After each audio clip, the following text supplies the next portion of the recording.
غیر معمولی صلاحیتیں اس نور نبوت کا اثر تھیں جو پوری امت میں سب سے زیادہ ابوبکر صدیق رضی اللہ تعالی عنہ کو نصیب ہوئی۔ رسول پاک صلی اللہ علیہ وآلہ وسلم نے جس اسلامی ریاست کی بنیاد رکھ اس کو استحکام بخشا، حضرت ابوبکر صدیق رضی اللہ تعالی عنہ کا کارنامہ ہے۔ آپ نے جزیرۃ العرب نو مفوقہ علاقوں کو 10 حصوں میں تقسیم کر کے ہر حصے پر اپنی جانب سے ایک امیر مقرر کیا، جسے حاکم ہونے کے ساتھ ساتھ قاضی کے اختیارات بھی حاصل تھے۔ حضرت ابوبکر صدیق نے اسلامی فوج کو بہتر ترتیب سے آراستہ کیا۔ ایک محاذ کے لشکر کو آپ چھوٹی چھوٹی فوجوں میں تقسیم کرتے، پھر ان سب کو ایک سپہ سالار کے تحت کر دیتے۔ اس طرح اجتماعیت بھی باقی رہتی اور مختلف نقاط پر پیش قدمی بھی آسان بن جاتی۔ سپاہوں کو تاکید بھی کی گئی کہ فصلوں اور باغات کو نہ اجڑیں، عورتوں، بوڑھوں، بچوں اور ضعیفوں کو ہر اذر نہ پہنچائے، کسی پر زیادتی نہ کریں، دھوکہ اور فریب نہ کریں، جزیہ ادا کرنے والوں کی حفاظت کا مکمل انتظام کریں۔ ان اخلاق و صفات سے آراستہ اسلامی لشکروں نے جہاں بھی قدم رکھا عوام ان کی گرویدہ ہو گئے۔ حضرت ابوبکر صدیق رضی اللہ تعالی عنہ اپنے دور خلافت میں نہ صرف رسول پاک صلی اللہ علیہ وآلہ وسلم کی نیابت کا حق ادا کر گئے، بلکہ خلافت و اس کی ذمہ داریوں کے احساس سے معطل ایک معیار پیش کر گئے۔ آپ نے انکار ختم نبوت اور انکار زکوٰۃ کے فتنوں کے موقع پر تاریخ سار استقامت کا مظاہرہ کر کے خلفاء اور مسلم قائدین کے لیے ایک مثال قائم کر دی۔ خطرات چاہے ہر حد سے بڑھیں مگر عقیدے اسلامی احکام میں کوئی رد بدل نہیں کیا جائے گا اور اصولوں پر سودے بازی نہیں کی جائے گی۔ غرض آپ رضی اللہ تعالی عنہ نے رہتی دنیا تک اسلام پہلے اور مسلمان بعد میں کی ایک ایسی روایت رقم کر دی جس سے آج تک اسلام اپنی صحیح شکل میں زندہ و تابندہ ہے۔ ناظرین کرام، ابوبکر صدیق رضی اللہ تعالی عنہ کا ایک روشن دور تھا جو اپنے اختتام میں پہنچا، اور حضرت ابوبکر صدیق رضی اللہ تعالی عنہ کو ان کی وصیت کے مطابق خلافت سونپی گئی۔ اب آپ کو شروع میں بتاتے ہیں حضرت عمر فاروق رضی اللہ تعالی عنہ خلیفہ دوم۔ ناظرین کرام، حضرت عمر فاروق رضی اللہ تعالی عنہ قریش کی شاہ بنو عدی سے تعلق رکھتے تھے۔ آپ کے والد کا نام خطاب بن نفیل اور والدہ کا نام خنتمہ بن ہاشم تھا۔ والد ادوی تھے اور والد مخزومی۔ آپ کی والد حرب مجاز کے 4 سال بعد ہوئی۔ رسول پاک صلی اللہ علیہ وآلہ وسلم نے آپ کی کنیت ابو خفص رکھی تھی۔ خفص کا مطلب شیر ہے، یعنی آپ شیر جیسے دلیر ہیں۔ رسول پاک صلی اللہ علیہ وآلہ وسلم ہی نے آپ کو فاروق کا لقب دیا، جس کا معنی حق و باطل کے مابین فرق کرنے والا۔ آپ رضی اللہ تعالی عنہ کے والد خطاب نے آپ کو لڑکپن میں اونٹ چرانے پر لگائے رکھا، مگر اس کے باوجود آپ نے پڑھنا لکھنا سیکھ لیا تھا جو پورے مکہ مکرمہ گنے چنے لوگوں کے پاس تھا۔ آپ نے نوجوانی میں تجارت کا پیشہ اپنایا تھا اور عرب سے باہر کے سفر بھی کیے تھے، اس لیے آپ کو دنیا کے جغرافیائی، سیاسی، تمدنی اور معاشی و اقتصادی معاملات کا اچھا خاصا علم تھا۔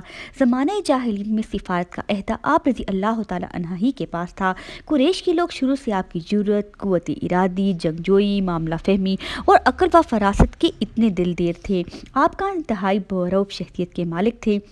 طبیعت میں غیرت اور جوش کا مادہ بہت تھا، جسم نہایت توانا اور قد دراز تھا۔ نوجوانی میں آپ اسلام کے سخت مخالف تھے، مگر رسول پاک صلی اللہ علیہ وآلہ وسلم نے آپ کی قابلیت اور خوبیوں کے پیش نظر آپ کی ہدایت کے لیے خصوصی دعا کی تھی۔ حضرت عمر رضی اللہ تعالی عنہ اس وقت کم و بیش 28 سال کے تھے۔ اس وقت تک صرف 40 مرد اسلام لائے تھے۔ مسلمان کھلم کھلا نماز تک نہیں پڑھ سکتے تھے، مگر آپ نے اسلام قبول کرتے ہی مسلمانوں کو ساتھ لے کر اعلانیہ طور پر مسجد الحرام میں نماز ادا کی، اور کسی کو منع کرنے کی ہمت نہیں تھی، جس کی تفصیل پچھلے ایپیسوڈ میں مکمل درج کی جا چکی ہے۔ ہجرت کے موقع پر جب قریش کی ستم رانیوں سے ڈر سے سب مسلمان چھپا چھپا کر مدینہ جا رہے تھے، عمر فاروق رضی اللہ تعالی عنہ باقاعدہ کفار کے جم کو للکار کر مکہ سے نکلے کہ کسی میں جرأت ہے تو میرا راستہ روک کر دکھائے۔ رسول پاک صلی اللہ علیہ وآلہ وسلم نے حضرت عمر فاروق رضی اللہ تعالی عنہ کی ایمانی جرأت کی تعریف کرتے ہوئے فرماتے تھے، یقیناً شیطان عمر سے ڈرتا ہے۔ ایک بار رسول پاک صلی اللہ علیہ وآلہ وسلم نے حضرت عمر فاروق رضی اللہ تعالی عنہ کو مخاطب کر کے فرمایا، قسم ہے اس ذات کی جس کے ہاتھ میں میری جان ہے، اگر شیطان تمہیں کسی راہ پر چلتا دیکھ لیتا ہے تو اس سے راستے سے کترا کر دوسرا راستہ اختیار کر لیتا ہے۔ حضرت عمر فاروق رضی اللہ تعالی عنہ کو ان کی غیر معمولی سمجھ بوجھ کی وجہ سے رسول پاک صلی اللہ علیہ وآلہ وسلم نے اپنا خصوصی مشیر بنا لیا تھا۔ آپ ہی کی بیٹی حفصہ حضور صلی اللہ علیہ وآلہ وسلم کے نکاح میں تھی، اس لیے سسر ہونے کے ناطے آپ نبی پاک صلی اللہ علیہ وآلہ وسلم کے خاندانی امور کی دیکھ بھال کیا کرتے تھے۔ حضور پاک صلی اللہ علیہ وآلہ وسلم کے خانگی معاملات میں آپ کی رائے بہت اہمیت رکھتی تھی۔ حضرت عمر فاروق رضی اللہ تعالیٰ عنہ حضور پاک صلی اللہ علیہ وآلہ وسلم کے زمانے کے تمام غزوات اور اہم معاملات میں بھی پیش نظر آتے تھے۔ حضرت ابوبکر صدیق رضی اللہ تعالیٰ عنہ کے دور میں آپ کی حیثیت خلیفہ کی دسترات اور قریب ترین مشیر کی تھی۔ اللہ تعالیٰ نے آپ کی قیادت کے ایسے جوہر پیدا کیے تھے جو امت میں کسی اور کو نصیب نہیں ہوئے تھے۔ حضور پاک صلی اللہ علیہ وآلہ وسلم نے ایک بار فرمایا، میں نے خوبیوں سے مالا مال ایسا انسان جو ان جیسی کارکردگی دکھا سکے کوئی نہیں دیکھا۔ حضرت عمر فاروق رضی اللہ تعالیٰ عنہ علم دین، دور اندیشی اور نفتہ میں بلند مقام رکھتے تھے۔ آپ نے مقبول حدیث مرفوعہ کی تعداد 537 یا 538 ہے۔ آپ رضی اللہ تعالیٰ عنہ پہلے خلیفہ ہیں جنہیں ام المومنین کا لقب ملا۔ آپ رضی اللہ تعالیٰ عنہ کی انگوٹھی پر نقش تھا، موت نصیحت کے لیے کافی ہے۔ ریاست مدینہ میں رسول پاک صلی اللہ علیہ وآلہ وسلم کے دور میں آپ کو قاضی کی حیثیت حاصل تھی اور آپ اپنی گہرے علم، بصیرت اور فقاہت کے ساتھ نہایت عدل و انصاف کے ساتھ فیصلے کیا کرتے تھے۔ آپ واحد صحابی تھے جس کی تجاویز اور مشوروں کو کئی بار اللہ تعالیٰ نے وحی کے ذریعے سراہا۔ کئی بار ایسا ہوا کہ جو آپ کے ذہن میں آیا قرآن مجید کی آیات میں اس کے مطابق نازل ہوئی۔ اس لیے رسول پاک صلی اللہ علیہ وآلہ وسلم نے آپ کو اپنی امت کا وہ خصوصی اور ممتاز فرد شمار کیا جس کے دل میں اللہ تعالیٰ کی طرف سے حق بات ڈالی جاتی ہے۔ آپ صلی اللہ علیہ وآلہ وسلم نے فرمایا، اللہ تعالیٰ نے عمر کی زبان اور قلب کو حق و صداقت کا محور بنا دیا ہے۔ ایک بار پھر فرمایا، تم سے پہلی امتوں میں محتد ہوا کرتے تھے، اگر میری امت میں کوئی محتد ہوتا تو وہ عمر ہی ہوتا۔